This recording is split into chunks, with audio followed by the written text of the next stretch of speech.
kita berduka cita dulu bahwa kemarin pada aksi demokrasi kemarin menimbulkan banyak korban ya Bang ya. Jadi termasuk salah satunya adalah almarhum adalah Afan Kurniawan. Afan Kurniawan itu adalah warga DKI Jakarta. Sesungguhnya beliau itu juga almarhum adalah warga Karang Taruna.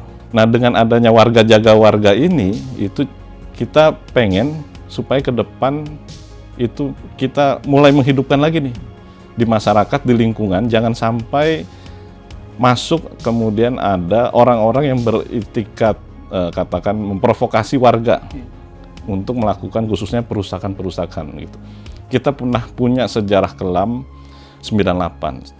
Kebetulan saya juga kuliah di Trisakti gitu ya. Jadi ini mudah-mudahan kami terus berdoa, kami juga jangan sampai muncul lagi kejadian-kejadian seperti Trisakti dan sebagainya. Jangan sampai ada korban lagi. Karang Taruna ini dapat gaji gak sih Bang? Alhamdulillah enggak. Hah? Alhamdulillah enggak digaji. Ini kan kita sebetulnya kalau kita di state sebagai pekerja sosial lebih bagus, tapi ini adalah kerja-kerja sosial, kita nggak digaji. Assalamualaikum warahmatullahi wabarakatuh. Salam sejahtera buat kita semua. Jumpa lagi dengan saya Eko Priyono, manajer konten di Warta Kota Network. Kali ini di studio di Palmerah, saya kedatangan tamu spesial. Beliau baru dikukuhkan Gubernur DKI Jakarta, Mas Pramono Anung, bulan April 2025 lalu sebagai Ketua Organisasi Kepemudaan. Ya, beliau adalah Bang Akmal Budi Yulianto. Apa kabar Bang? Baik Bang, Assalamualaikum warahmatullahi wabarakatuh. Waalaikumsalam. Ketua Karang Taruna DKI Jakarta, baru 5 bulan. Tapi minggu-minggu lalu pusing kepala nih Bang. Siap. Ada anggota yang terlibat perusakan ya Bang, pembakaran halte di Senayan. Nah, Abang dengan cepat merespon, menyatakan sesuatu atau hal tertentu kepada media. Nah, sejauh ini perkembangannya gimana Bang? Ya, yang pertama itu ini saya perlu sampaikan kita berduka cita dulu. Kita berduka cita dulu bahwa kemarin pada aksi demokrasi kemarin menimbulkan banyak korban ya Bang ya. Jadi termasuk salah satunya adalah almarhum adalah Afan Kurniawan. Afan Kurniawan itu adalah warga DKI Jakarta. Sesungguhnya beliau itu juga almarhum adalah warga Karang Taruna. Nah, di situ kemudian kita sama-sama tahu pada saat itu kalau kami tidak salah 28 Agustus ya, itu kemudian pecah kejadian, ada aksi demokrasi yang kemudian berlanjut kepada kejadian sistemik, kemudian ada aksi perusakan, penjarahan dan sebagainya. Dan ini sebetulnya kita tidak mentolerir adanya hal-hal seperti ini. Dan tadi Abang tanyain tuh, pertanyaannya cukup berat itu. Itu anggota, itu memang betul ada, kami juga setelah kami cek, kami dapat informasi bahwa ada salah satu anggota yang terindikasi dalam aksi perusakan. Nah, kami pada saat sebelum itu, kami juga sebetulnya malam pada saat tanggal 29, kebetulan 28-29 kami sebetulnya lagi ada pertemuan di Bogor dengan seluruh Karang Taruna DKI Jakarta. Dan pada saat itu kami juga sudah sampaikan agar seluruh warga Karang Taruna berhati-hati, sudah kami sampaikan juga untuk menjaga Jakarta. Nah, kami juga himbau itu kepada seluruh warga Karang Taruna se-DKI Jakarta supaya jangan sampai terlibat aksi perusakan dan aksi penjarahan.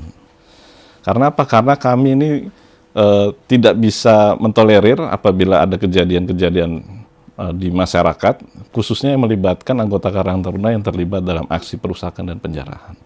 Nah, sampai dengan saat ini, yang Abang tanyakan itu masih dalam proses di kepolisian, dan kami juga, kalau memang betul yang bersangkutan terlibat, kami dalam himbauan kami juga sudah kami sampaikan yang bersangkutan akan mendapatkan sanksi organisasi dan untuk tidak bisa bahkan mungkin sampai pada usulan pemecatan dari bawah, dan kami akan larang juga untuk bisa aktif di berbagai jenjang di Karang Taruna DKI Jakarta. Itu Bang. Pertama kami sebagai media mengapresiasi nih Bang. Abang sebagai Ketua Karang Taruna Provinsi DKI Jakarta berani statement gitu, berani tegas gitu. Karena biasanya ada saja pengurus yang enggak, itu bukan anggota kami, gimana caranya. Tapi abang statement, ya betul itu anggota kami, tapi sudah ada rambu-rambu yang abang Betul. sampaikan. Nah, Ketua Karang Taruna ini kan nggak mudah nih bang. Iya. Soal advokasi ke anggota abang gimana? Apakah Ya. sesuai yang tadi? Ya kalau memang terbukti ya sudah. Gitu. Atau Ya. gimana bang? Ya ini, memang di kami itu kemarin sempat di internal kami sudah kami bahas juga, kalau yang bersangkutan itu beliau adalah pengurus anggota, sudah tidak bisa ditolerir. Nah, kalau kami membela dalam hal memang terbukti yang bersangkutan itu adalah terlibat aksi dan apabila bahkan menjadi aktor gitu ya, itu kita tidak bisa terima di situ. Artinya tidak mungkin kami tidak akan memberikan bantuan advokasi. Tapi kalau kemudian yang bersangkutan hanya diajak-ajak, kemudian ada pihak lain yang mencoba mengadu domba dan sebagainya, nah ini yang masih kami telaah lebih lanjut. Karena tadi itu dengan semangat yang di Jakarta dimunculkan, khususnya kami juga mendukung adanya tagline Jaga Jakarta. Nah, Jaga Jakarta ini kan artinya jaga Jakarta, jaga warga. Nah, tadi itu. Nah, dengan adanya warga jaga warga ini, itu kita pengen supaya ke depan itu kita mulai menghidupkan lagi nih di masyarakat, di lingkungan, jangan sampai masuk kemudian ada orang-orang yang beritikat katakan memprovokasi warga untuk melakukan khususnya perusakan gitu. Kita pernah punya sejarah kelam 98. Kebetulan saya juga kuliah di Trisakti gitu ya. Jadi ini mudah-mudahan kami terus berdoa, kami juga jangan sampai muncul lagi kejadian-kejadian seperti Trisakti dan sebagainya. Jangan sampai ada korban lagi. Jangan sampai ada air mata dan darah lagi muncul di Indonesia gitu. Nah, bang, tadi abang bilang driver ojol yang meninggal dunia Afan, warga Karang Taruna. Kemudian abang bilang yang terlibat itu pengurus. Sebetulnya secara aturan, Ya. siapa sih bang yang bisa disebut sebagai warga Karang Taruna dan siapa pengurus? Kalau misalnya ada orang luar atau pemuda ber-KTP Jakarta, saya mau jadi pengurus nih, itu gimana caranya?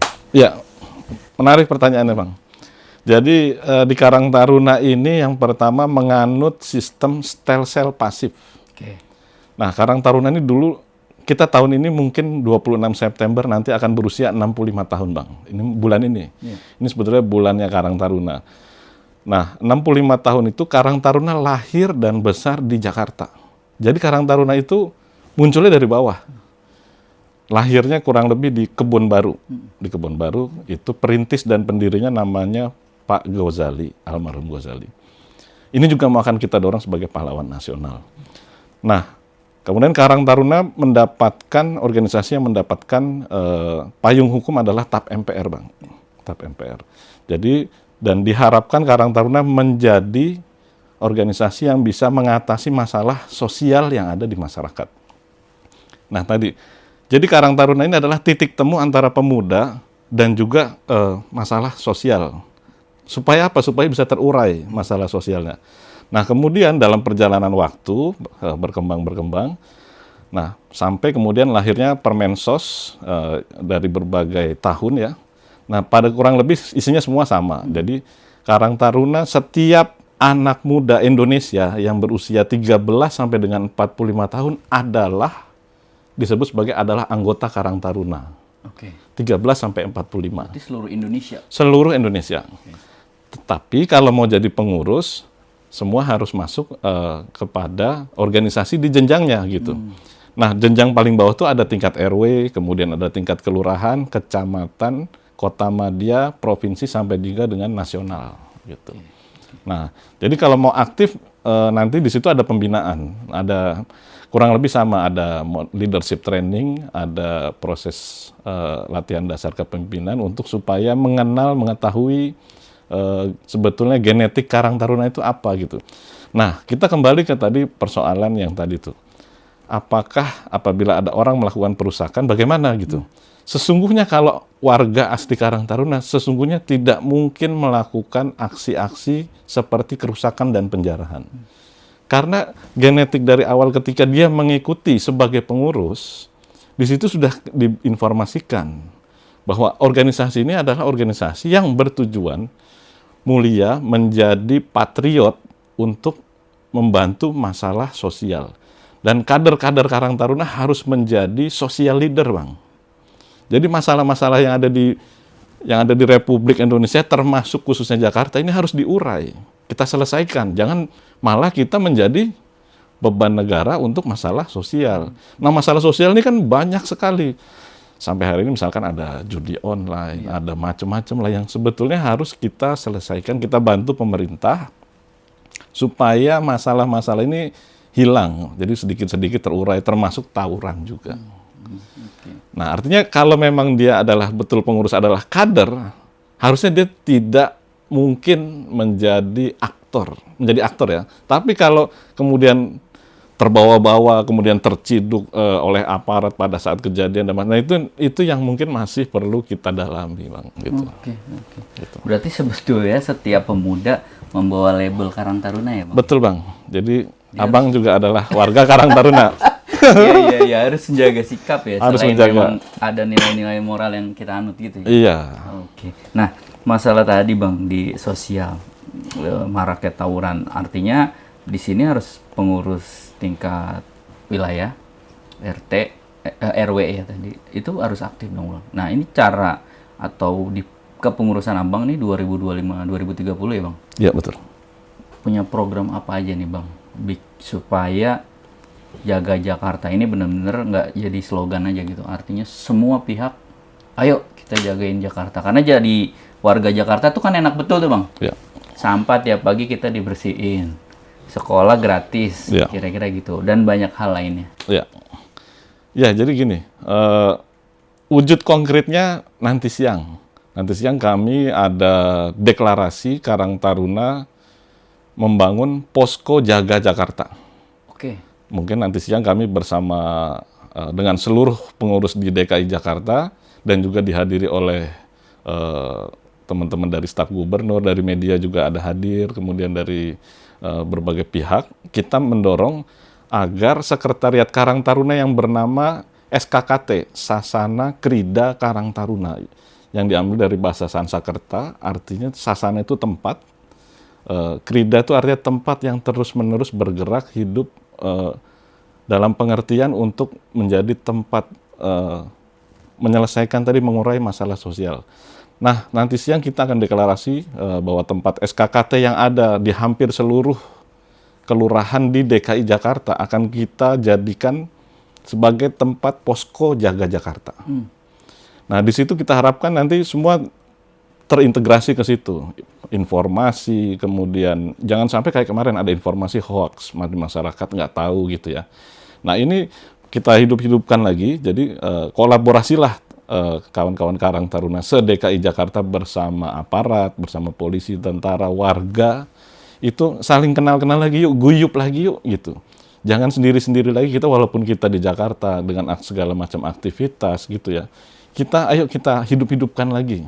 Jadi supaya apa? Supaya tadi jangan sampai ada orang luar yang datang memprovokasi, mengajak kerusakan dan kita terima gitu.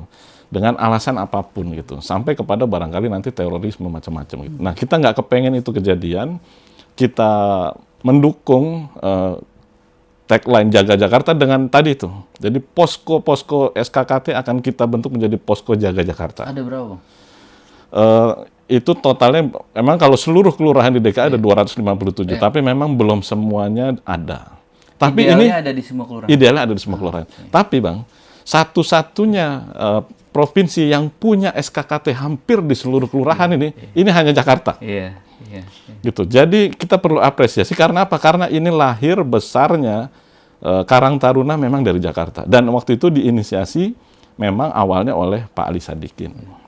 Nah, saya juga sebetulnya kami mengapresiasi juga Gubernur Pramono Anung. Kemarin kita juga pada saat pelantikan dikasih harapan. Bukan harapan sih, kita dikasih konkret nyata Ingub untuk GOR di DKI boleh dipakai anak-anak Karang Taruna secara gratis. Wow. Seluruh di Jakarta. Jadi ini bisa diaktifkan untuk olahraga supaya pemuda-pemuda Jakarta semua sehat-sehat, kemudian berprestasi nyata, bisa buat kegiatan UMKM juga dan lain-lain selama itu bermanfaat positif buat masyarakat. Jadi sekarang menjadi pemuda Jakarta, sekarang Gen Z semua masuk lagi ke Karang Taruna. Ini semua kita sudah mendapatkan dukungan dari berbagai pihak gitu ya. Jadi jangan sampai ini kemudian menjadi sia-sia. Ayo bergabung lagi. Ayo Bang, gabung lagi. Oke. Jadi warga Jakarta gitu. Saya termasuk yang berKTP Jakarta juga. Wah, alhamdulillah, siap. Berarti tinggal nyari pengurus di tingkat yang tadi kelurahan itu ya. Iya, berjenjang. Abang mau aktif di mana boleh. Berarti ayo dong kita aktifin nih minimal di wilayah itu ya, Bang? Betul. Di satu wilayah, kemudian kan nanti naik jenjangnya. Naik jenjangnya. Kecamatan. Itu berolahraga misalnya yang di Jakarta Timur, sudah aktifin tuh. Aktifkan. Oke. Abang mendorong itu dan gubernur sudah mendukung. Boleh. Oke. Nanti kita Warta Kota podcast di kapan-kapan di GOR juga boleh itu. Cakep itu, Bang. Siap. Nah, tantangannya gini, Bang. Gubernur sudah memberi lampu hijau. Siap. Kepengurusan sudah ada struktur organisasinya. Tantangan buat Karang Taruna DKI Jakarta adalah bagaimana menjalankan eventnya, bukan event apa ya, memberikan wadah buat para pemuda ini. Minimal di kelurahan dulu, kemudian lanjut tinggal di kecamatan. Nih, gimana Bang? Abang mendorong para pengurus di wilayah untuk ayo aktif, ayo kita nggak usah ke kota dulu atau ke kota dulu ya Bang, provinsi dulu. Tapi di tingkat kota dulu nih digaungkan, dijalankan gitu. Ya. Gimana Bang? Ya. Itu jadi kan kalau layaknya konsep manajemen yang kami pahami memang ya kami di Provinsi DKI ya di manajemen itu kan ada strategic, tactical dan operation gitu. Memang kami di DKI lebih banyak melakukan aksi-aksi yang strategik gitu. Apa itu? Misalkan dalam 5 bulan ini kita udah banyak melakukan sesuatu loh Bang. Yang pertama, kita sudah kebetulan ketua MPKT kami itu juga ketua Kadin DKI Jakarta, namanya Ibu Diana Dewi. Nah, kami juga ajak peran serta pemberdayaan Karang Taruna. Kemarin kita melakukan MOU dan kerjasama untuk sertifikasi halal UMKM yang ada di Indonesia. Itu mendukung juga program pemerintah dalam BPJPH supaya produk-produk terutama F&B itu yang khususnya bisa dikonsumsi itu halal. Nah kalau halal itu harus toyib itu sehat, baik dan sesuai aturan. Kurang lebih yang saya pahami begitu. Gitu. Kurang lebih yang saya pahami begitu. Jadi, nah kalau itu disertifikasi halal, pelaku usahanya itu, kalau saya tidak salah, pelaku usahanya yang disertifikasikan gratis dapat sertifikat, teman-teman yang aktif itu mendapatkan benefit. Gitu. Itu yang pertama. Kemudian kami juga kemarin sudah melakukan MOU juga dengan agensi PBB di Indonesia, Bang. Jadi kemarin kita sudah MOU di daerah Kebayoran Lama, itu ada di hotel, kemudian bareng acara dengan DPD RI, itu kita aktif terlibat dalam International Youth Day 2025. Jadi itu spiritnya sebenarnya senafas dengan Pak Gubernur yang ingin mendorong Jakarta menjadi kota global.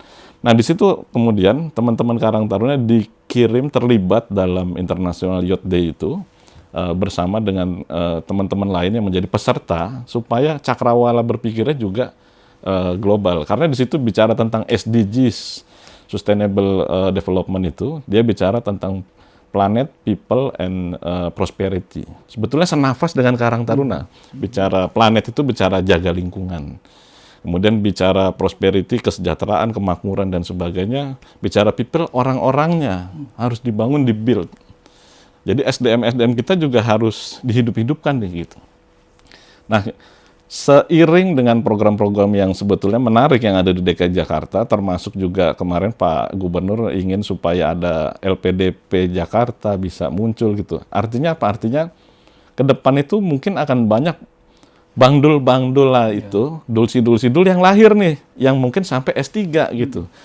Nah, saya agak memaksa supaya kami Karang Taruna dapat porsi juga di situ, untuk mendapatkan beasiswa ya barangkali sampai ke luar negeri. Sudah belum?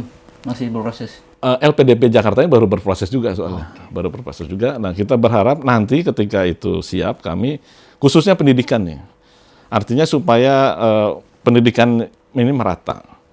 Nah, satu hal kami juga kemarin juga sampaikan ke Pak Gubernur bahwa satu indikator pertumbuhan ekonomi yang masih agak merah di DKI itu masalah Gini rasio. Nah, Gini rasio ini kan masalah ketimpangan.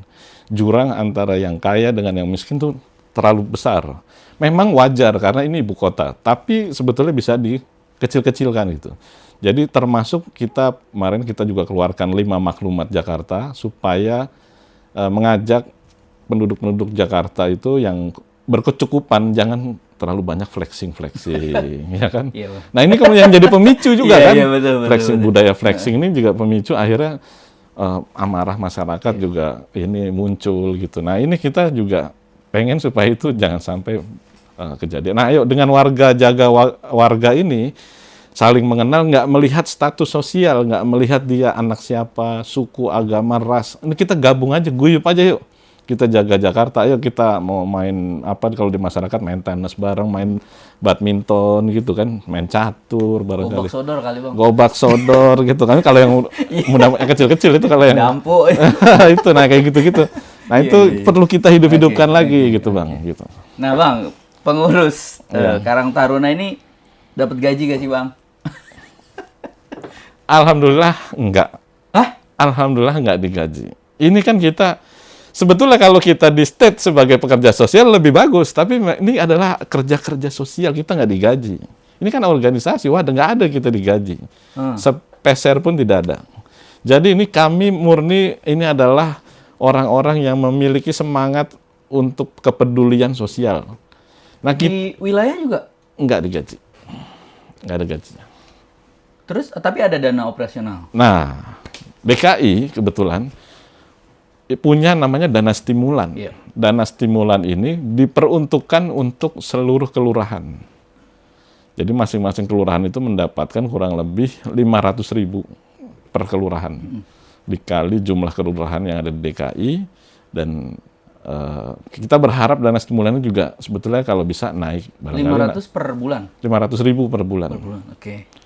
Itu hanya untuk kelurahan. Nah, Iya. kalau kota kecamatan provinsi ini alhamdulillah nggak dapat stimulan. Lah, terus Alhamdulillah tidak dapat dana stimulan. Memang kita tapi ada namanya dana hibah. Iya. Nah, itu cuma fluktuatif.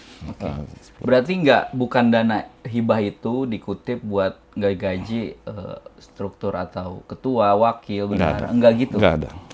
Tidak ada. Jadi di Karang Taruna tidak digaji. Kita spiritnya adalah untuk sosial, kemandirian, mengajak peran serta kelompok-kelompok senior-senior yang berkecukupan tadi. Ayo kita sama-sama yuk bangun bangsa. Peduli nih masih banyak masyarakat yang masih kesulitan. Ayo kita gugah hatinya. Ya alhamdulillah tadi misalkan kita sedikit-sedikit kami juga tadi mengajak teman-teman di Kadin, di HIPMI, ayo selain berwirausaha, ya diajak juga dong masyarakat-masyarakat yang jumlahnya masih cukup banyak gitu Bang. Nah ini supaya mau berwirausaha mandiri. Karena kalau kita bandingkan dengan organisasi lain, kami alhamdulillah tahun ini berusia 65 tahun. Mungkin kalau saya coba bandingkan dengan apa ya, misalnya Muhammadiyah misalnya udah 120 tahun, sudah memiliki aset banyak gitu ya. Iya. Udah punya rumah sakit, punya ini macam-macam gitu. Kita kadang-kadang ngiri juga gitu. Kok kita Karang Taruna belum ada nih begitu. Apa sesuatu aset atau apa itu kita nggak punya aset itu. Nah, kami pelan-pelan dengan kemandirian kami ya kita coba bangun bersama-sama, barangkali ke depan ada usaha-usaha yang bisa dijalankan secara kolektif bersama teman-teman. Oke, siap. Bang, tadi kita udah ngobrol soal Karang Taruna. Nah, saya pengen nggali soal latar belakang Abang. Boleh diceritain Bang, Abang tuh lahir dan besar di mana? Setahu saya Abang tadi cucunya Pak HR Fahrudin. Iya, betul. Beliau merupakan ketua umum PP Muhammadiyah ya Bang, dari tahun 60 sampai 90-an gitu ya Bang. Iya, betul. Nah, boleh Bang dibagi kisahnya tuh Bang? Iya. Ya, memang saya lahir dan besar dari keluarga ulama sebetulnya, dari keluarga besar ulama. Saya dari kecil lahir sekolah di Jakarta, Oke. kecuali SMA. SMA saya kebetulan belajar dulu ke Kota Pelajar di Jogja, Kemudian saya S1, S2 kembali ke Jakarta lagi berkuliah di Trisakti. Kalau keseharian sekarang saya aktivitasnya adalah dosen dan juga komisioner di namanya Badan Perlindungan Konsumen Negara, BPKN RI, yang menjadi mitra di Komisi 6 DPR RI. Nah, memang juga karena S1, S2 saya karena di bidang IT ya, saya banyak berkecimpung di dunia teknologi, di dunia IT, dan ini juga menjadi passion saya juga gitu ya, karena hari ini bicara teknologi, AI, semua macam-macam ini menjadi sangat menarik, dan saya pingin sebetulnya mengajak teman-teman Jakarta ini juga nanti lebih aware terhadap perkembangan teknologi, jangan sampai SDM kita juga kemudian tidak siap menghadapi perkembangan teknologi yang semakin pesat, Bang, gitu. Itu. Nah, kalau tumbuh dan besar di keluarga ulama tuh apa sih Bang rasanya? Ada ya, itu kan organisasi Islam ya, maksudnya. Iya. Apakah betul-betul nilai-nilai itu ya harus sholat tepat waktu, nggak pernah nggak sholat, atau gimana sih Bang ya nilai-nilai itu Bang? Iya, iya.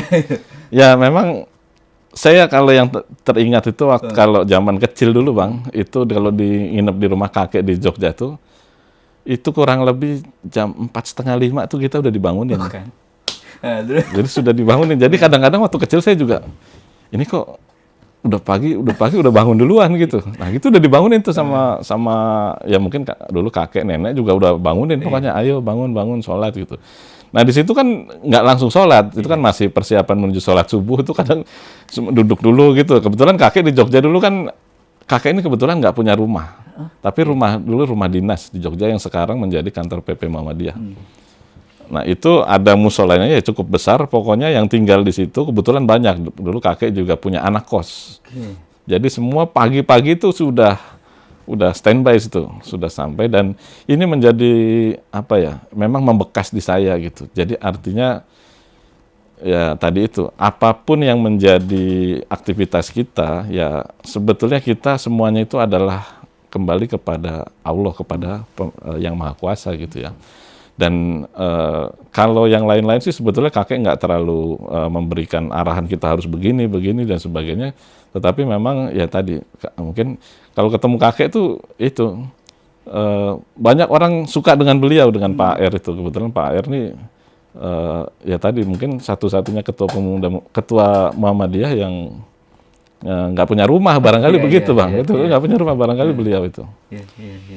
Nah, soal ini Bang, nilai-nilai kehidupan gitu, ada nggak beliau sampaikan harus gini, nggak boleh gini, hal-hal itu, atau lebih banyak dapat dari orang tua? Ya karena dulu gini, saya kan kebetulan tinggalnya di Jakarta, kakek tinggal di Jogja, jadi kita tuh kalau ketemu kakek pas liburan, gitu, pas liburan.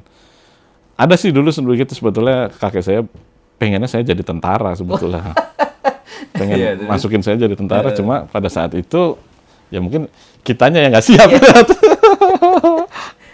kitanya nggak, tapi nggak, ya beliau cuma bilang yang penting ibadah jalan terus, sholat jalan terus, ya kalau kita malah saya banyak mendengar kisah beliau itu setelah besar. Mungkin waktu saya kecil sampai SMP itu saya nggak tahu beliau ini siapa gitu. Normal aja ya Bang? Normal aja, kayak sebagai gitu. Punya kakek biasa aja gitu. Jadi saya tahu beliau tuh malah setelah selesai SMP, bahkan mungkin lebih mendalami ketika kuliah gitu. Ya karena saya anak terakhir, anak keempat, sebetulnya harusnya kakak-kakak saya tuh yang lebih banyak bisa berinteraksi dengan beliau gitu. Karena saya nggak terlalu banyak kenal ketika waktu itu saya masih kecil gitu. Terakhir itu masih SMA gitu. Jadi kemudian beliau meninggal, dan baru saya tahu bahwa beliau adalah salah satu pemimpin agama di Indonesia itu. Berarti sampai meninggal nggak punya rumah? Nggak punya rumah. Rumahnya diserahkan kepada Muhammadiyah. Wow, oke. Mungkin kalau pakai cara berpikir sekarang, sudah hampir tidak mungkin ada ketua umum organisasi yang tidak memiliki, artinya sampai tidak punya rumah gitu Bang, sampai yang begitu. Untuk kepribadinya sendiri ya Bang ya? Betul. Oke. Kalau ini Bang, nilai-nilai dari orang tua Bang? Ibu saya guru, jadi artinya ya kalau beliau tuh, kalau ibu guru saya di mana Bang? guru di SD di salah satu di Jakarta itu, Kramat Pela. Oke. Jadi ibu ini memang lebih banyak menanamkan nilai-nilai ke saya sebetulnya. Jadi dia sebagai istri gitu ya. Jadi karena ayah saya PNS, ibu saya PNS juga di sekolah SD Jakarta. Tapi ibu tuh juga begitu. Jadi yang penting sholat jangan ditinggal, belajar juga tetap jalan. Dan ibu tuh walaupun istri, tapi dia selalu bisa hadir pada saat suaminya sudah pulang. Jadi dia ngajarnya adalah ngajar siang gitu. Nah, sementara kalau ayah memang karena PNS, tapi juga karena beliau banyak aktif dari dulu adalah ketua pemuda Muhammadiyah juga, kemudian pernah jadi pimpinan wakil ketua di Muhammadiyah. Beliau betul-betul dari kampung. Kalau ayah saya itu dari Solo Tigo, kalau ibu saya dari Jogja. Gitu.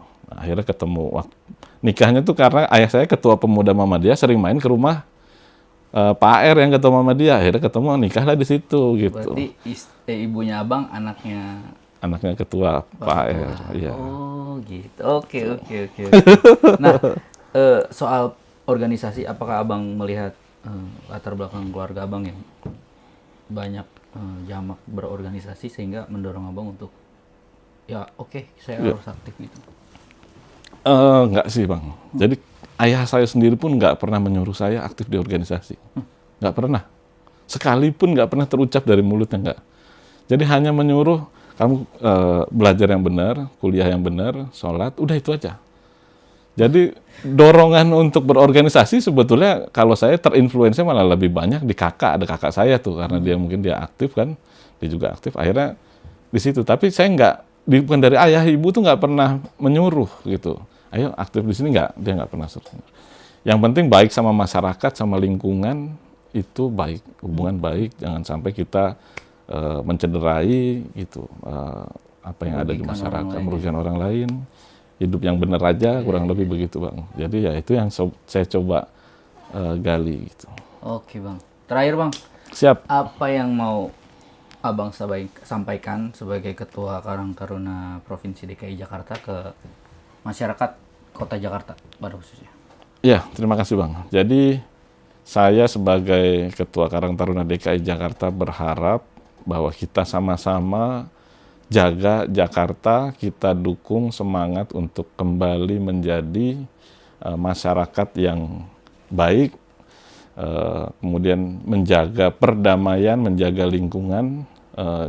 Kita dorong Jakarta menjadi kota global. Mudah-mudahan kita bisa bersama-sama, dan juga saya juga khususnya mengajak pemuda-pemuda Jakarta, ayo kita bersinergis dengan Karang Taruna, kita bangun kepemudaan di DKI Jakarta supaya lebih maju, lebih adaptif, modern, dan juga sama-sama membangun spirit untuk jaga Jakarta. Itu bang. Oke bang, terima kasih bang. Siap. Atas kunjungannya ke kantor. Nanti Sama-sama, gantian kami yang sowan ke Siap, boleh bang. sekretariat lah. Siap. Oke. Ya, demikian Sobat Warta Kota Network. Sampai bertemu dengan narasumber lain. Wassalamualaikum warahmatullahi wabarakatuh. Siap. Mantap, ini keren bang. Siap bang.